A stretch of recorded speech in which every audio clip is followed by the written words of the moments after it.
Hello guys, welcome to my channel and to another UPCRATE unboxing video. It's time for UPCRATE 36, so let's open it and see what's inside.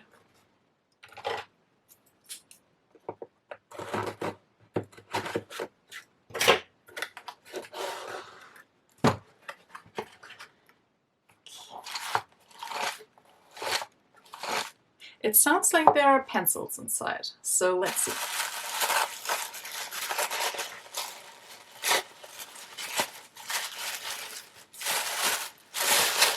Oh, what's that? So first we got masking liquid, 30 milliliter, suitable for watercolor, paper only. So I guess these pencils are watercolor pencils, right? Yes, they are. So we got 6 watercolor pencils, Rembrandt Aquarell by Lyra, Germany. And we got quite a nice color selection. We have dark orange, scarlet lake, delft blue, viridian, dark sepia, and oriental blue. I actually have some watercolor pencils, but I rarely use them, so I'm very excited to try these out. So then we got a Kolibri brush with quite an interesting shape. This is size 1, by the way, so that's quite big. So next we have a Koh-i-noor Hardmuth pencil in H. And an eraser in triangular shape. And a pencil sharpener. So I guess it's watercolor time. Let's see what the topic is. It is childhood dreams. Okay, that leaves a lot of room for interpretation. So next up we have an art print, which is super cute. It's by Ruby Newbie. And then we have 3 sheets of watercolor paper, I guess, or mixed media paper. Okay, so this is watercolor paper, 100% cotton and 300 GSM. And last but not least, we got a super cute sticker sheet. So let's test all the materials first. I'll be using my trusty old Canson XL watercolor paper, so I don't waste the good cotton paper. So yeah, let's go. Let's start with blue, oriental blue to be exact.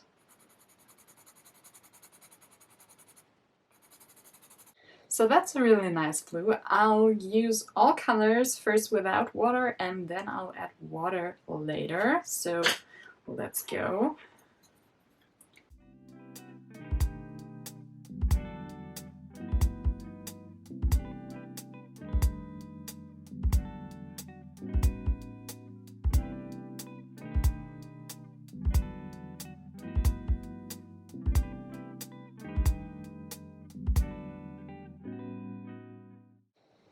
So I applied all colors and also mixed some of them, so I'm very curious to see what it looks like.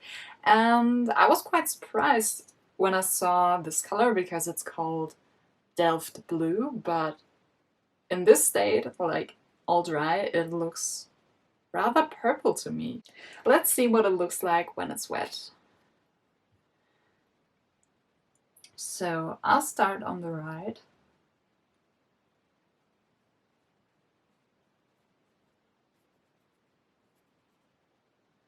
This is actually not as pigmented as I thought it would be.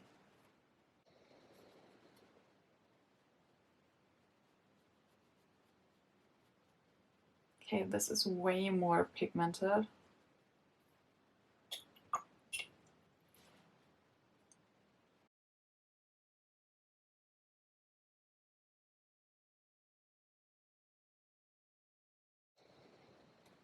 Wait, what?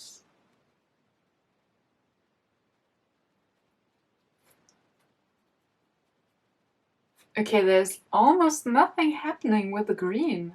What's that? Okay, that's kind of weird.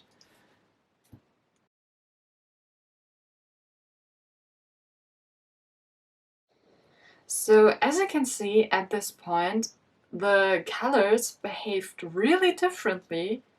So here you can see almost no pencil strokes anymore because it's so diluted. And if you look at the green, it doesn't even look like watercolor because you can see every pencil stroke.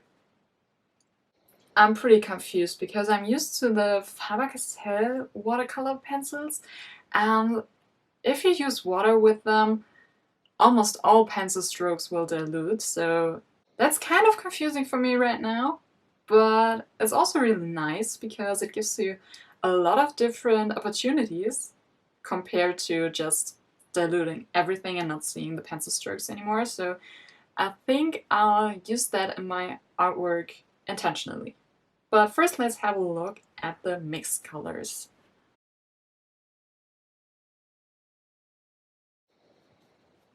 Oh, and there we go. There's the hair coming out. However, these two colors blend really well.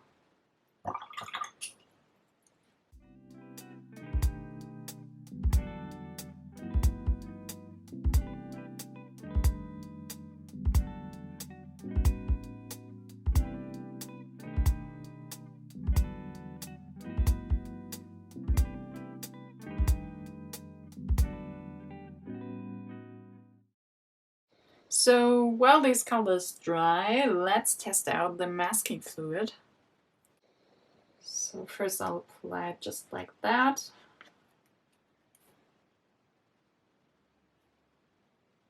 So it's pretty fluid and I actually have some air bubbles in here, but I think it's still nice to control. So this paint is already dry, so I'll use some on top.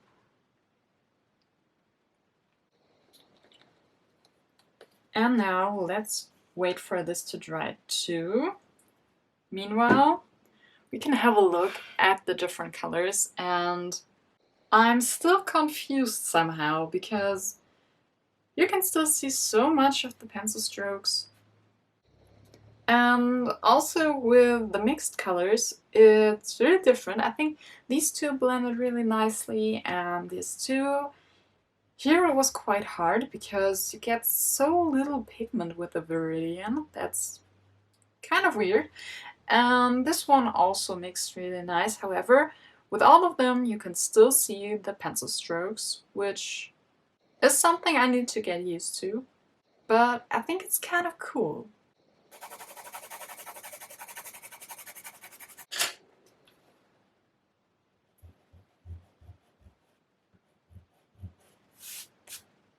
This eraser works really nicely. So this masking fluid definitely took some more time to dry, but I think we're almost good now. This one isn't fully dry, but I'll test the other ones first, so I hope that works well. And I grabbed my watercolor palette, which looks kind of gross, but whatever. And I'll try to get some watercolor paint on here.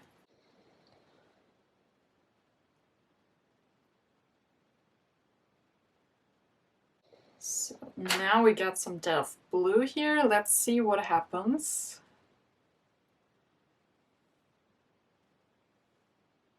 It's not 100% dry, but anyway, let's try. I also applied some of the masking fluid on the color, so I think I'll use orange or red on here so you can see the difference.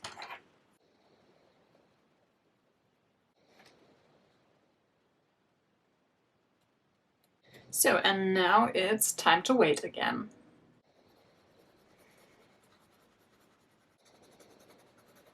So I just tested the wet watercolor pencil on here, and you get a really nice saturated color if you use it like with a wet tip. So maybe that's the key to getting a lot of pigment on here, so that's what I'll do with the green one next.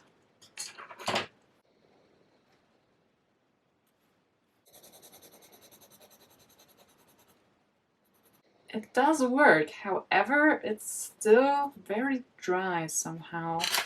So let's add some more water. Okay, so what's wrong with the green? It's so hard to dilute.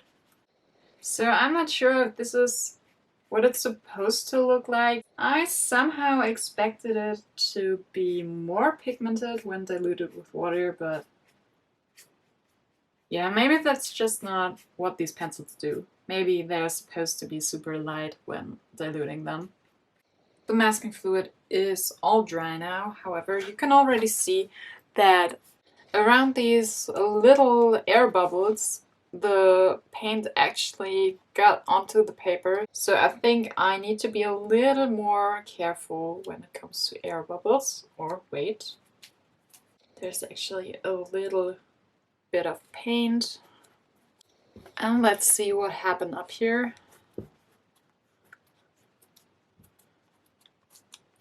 So I think the paper was a little wet here, but however, as you can see on this side, it worked also really well. So all the materials are really nice, and now it's time to make some art. Since I'm not very familiar with illustration, I started with some sketches exploring different ways to draw a mouse with an umbrella. Really don't know where that came from, but I just thought it's a cute idea and might be something you'd find in a children's book. I then refined the sketch a little and started applying some masking liquid afterwards because I wanted the raindrops to stay white when painting the sky blue. My overall plan was to work my way from the background to the foreground, so I thought it might be a good idea to add masking liquid to the mouse and the flowers in the foreground too, because the brush was pretty big and I wanted to prevent the areas from getting paint on them. Spoiler alert, this was a very bad idea, but let's talk about that in a second. I pre-mixed the blue and green on my palette and added a nice wash of paint, and I really liked how smooth the colors looked. At first I thought the colors were a little pale, but in the end I really liked that. I then let everything dry and started making my way to the foreground, and this is where it all went wrong. I have been working a lot with masking fluid or liquid in the past, and I really like it in general. However, this particular masking liquid was a nightmare. I don't know what's wrong with this masking liquid or what's wrong with the combination of this masking liquid and this particular watercolor paper, but I couldn't get the liquid off the paper without damaging it. And this really surprised me because I had tested it before and everything was fine. A little harder to get off than other liquid, but it worked. However, I tested it on different paper, which was not cotton, so maybe it's just the combination of these two, and the cotton paper is way too delicate for such a sticky masking liquid, or I was just a little unlucky and got liquid that was a little different to what it's normally like, or whatever. In short, I didn't get it off the paper without damaging the paper, no matter if there was a thin or a thick layer of liquid, no matter if I rubbed to the right or to the left or both, no matter if I used my bare fingers or some paper towels in between, light pressure or more pressure, it just did not work. And this made me so sad because I was really happy with my little illustration, but if the paper is damaged, it's actually pretty hard to apply an even wash of watercolor, and it's even harder with watercolor pencils. So in the end, it did not look clean at all, and I really didn't know what to do because I still hadn't tried to get rid of the liquid in the areas of the raindrops. By the way, it was a lot easier to dilute the paints on the cotton paper than on the other paper. There were much less pencil strokes visible in the end than during my test phase. But back to the raindrops, I debated whether to start all over again, but this time using no masking liquid. But this was a little pointless in my opinion, because the task is to create something with the materials provided, and the liquid was part of the box. So I accepted this not so happy accident and left the masking liquid on the raindrops. Since raindrops are shiny and the dried masking liquid is a little shiny too, they are now shiny 3D raindrops. However, I liked all the other materials and I'm happy that I got around to working with watercolor pencils again, so that was really nice. The painting still turned out quite nice, but every time I look at it, I immediately notice the damaged paper and that annoys me a lot, so I'm hoping for the next box. I hope you enjoyed this video. If you did, please give it a thumbs up and subscribe to my channel. See you next time. Bye guys!